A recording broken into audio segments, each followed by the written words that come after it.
Good morning, day 4. So with day 4, I chose a different spot. The last spot I was a little silhouetted. Unfortunately or fortunately, you'll see my dog if you like dogs or you don't like dogs. So with day 4, it is going to be the workout.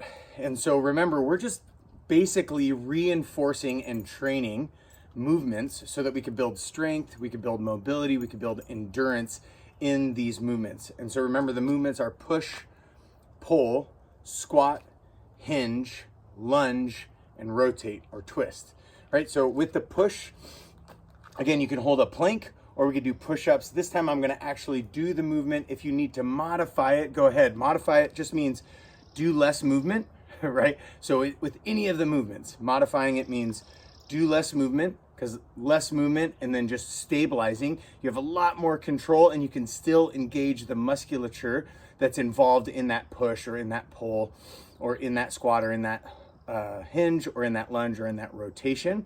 So less movement, go slower. And I know this may sound elementary to some, but it might actually blow some of your minds, right? Less movement, go slower or stop the movement and just hyper engage in that movement. And then all of them, you're gonna wanna make sure your spine is nice and tall out the top of your head. Your shoulders are down and back, right? So you're kind of engaging your scapula or your shoulder blades a little bit. Not hyper engage them, but just engage them a little bit. And then you wanna engage your abs, almost like somebody's boom, trying to punch you in the stomach. So you're gonna engage them so they're nice and firm and strong, right? And then you're gonna either bring your hips out just a little bit. So stick your butt out just a little bit, but then also you're gonna wanna engage your glutes. So glutes, abs, upper back, and that's actually how God created our bodies, so they can counter each other as we go up, so we can kind of stand against gravity. Gravity's trying to bring us down to the ground is trying to hold us, and then we can use gravity in the ground to be able to stand and walk around. So I'm gonna go about 30 seconds, so that's a 2.5 minute intro. I'm gonna go about 30 seconds each movement. I just wanted to break all that down for those of you that are like, man, let's get going. Hopefully you just fast forwarded it to the movement. So push first. So here, I'm nice and engaged. Again, glutes engage, abs engage, upper back engage, and then I'm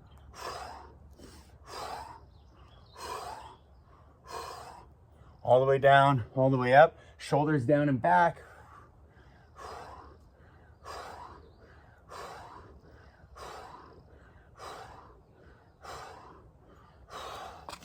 Good, so as I'm doing my push, if you were to see it from here, it looks like this, right? So my hands are just below my shoulders, shoulders down and back, and I'm pressing through, right? So this is kind of the rest part. So we'll go 30 on, 30 off approximately, right? And now I'm gonna hit the rows. So I'm gonna do about 15 seconds on one side.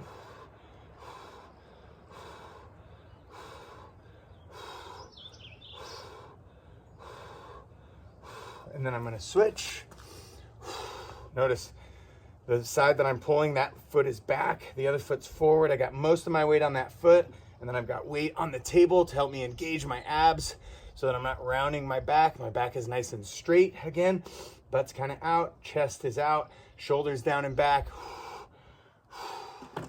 Right, so for those of you, maybe your weight's a little heavier, you can go here as long as that spine is nice and tall and the abs are engaged. If the abs are not engaged, then that means the lower back is taking the brunt of that engagement. So again, we're just reinforcing God's movements that he gave us. Push, pull. Right now I'm at squat. So about 30 seconds worth of squats. So I'm gonna just squat. Again, I could just do quarter squats. Most of my weight is in the heel. So 80% of my weight's in the heel. My spine is tall, shoulders down and back. My butt's out a little bit. My abs are engaged. And if you can go a little bit deeper. So that 90-degree angle, that's gonna be where you're gonna feel the most engagement in that squat. And then you could go all the way down if you have the mobility, right? So if I don't lose my form, I can go all the way down. If I'm starting to lose my form, round my back, right? Again, proud chest, shoulders down and back, abs engaged, butts out a little bit. So squat, rest, shake it out. So again, if I keep the weight towards my heels, that's gonna keep my knees from getting too much pressure built up in them. It's gonna put that load into my quad and then my glute. And then we have hinge. So hinge, I'm just driving hips back. So still, shoulders down and back, abs engaged, hips back, and then come up. Less, if you're like, oh, I'm kind of afraid, just do less movement and go slower. If you're really afraid, then just kind of go until you feel your abs engaged, feel your upper back engaged, feel your hamstrings or the backs of your legs engaged, and just hold that.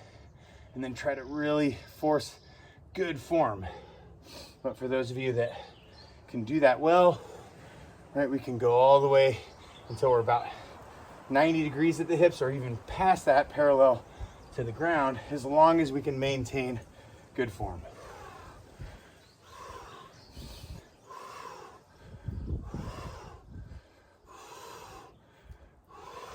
So hinge, so we have push, pull, squat, hinge, and then we'll go into lunge. And so lunge, I'm just stepping forward and stepping back, stepping forward, stepping back. Now remember, if you look from the side, as I step forward, most of my weight is in that heel. Notice my knee doesn't come way far forward. The knee hovers above the foot. If you can, above the ankle. I keep shoulders down and back, abs engaged, and then I can lower myself down. Most of that weight is up there in that front foot and the heel. Boom, and then I step back. Same thing on the other side. If that's a little too much, just less movement, right?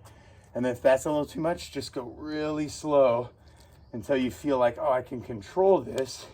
And then you can add more movement or more distance. You can add more speed. And then if that feels really good, you can do more reps.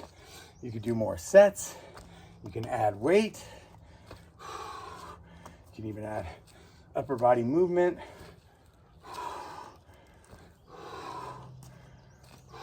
Just adding those small little variables creates a ton of different types of movements that you can do, right? So that's lunge.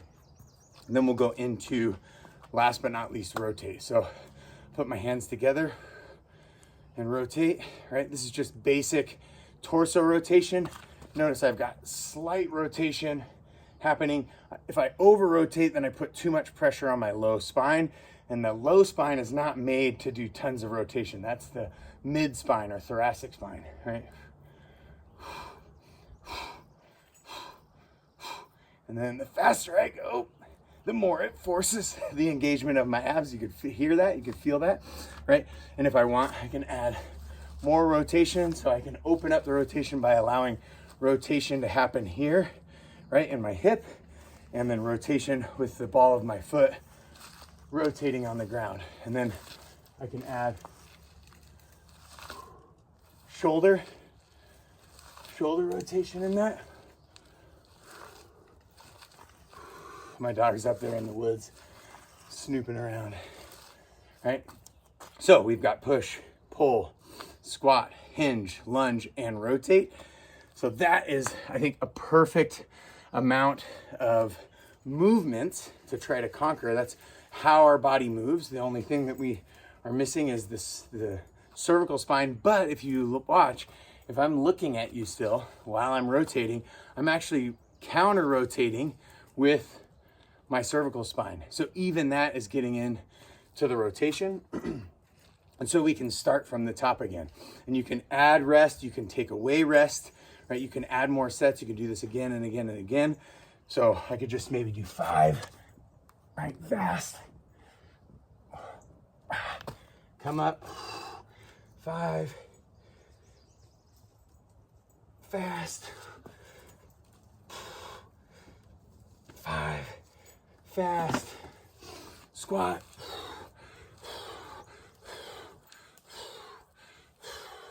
hinge,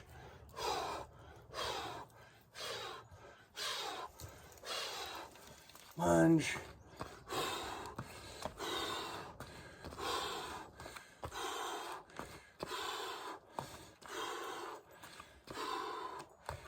And you don't have to do this fast. You can go slow. You could do it again. You could press stop, right? And then rotate. Or rotate.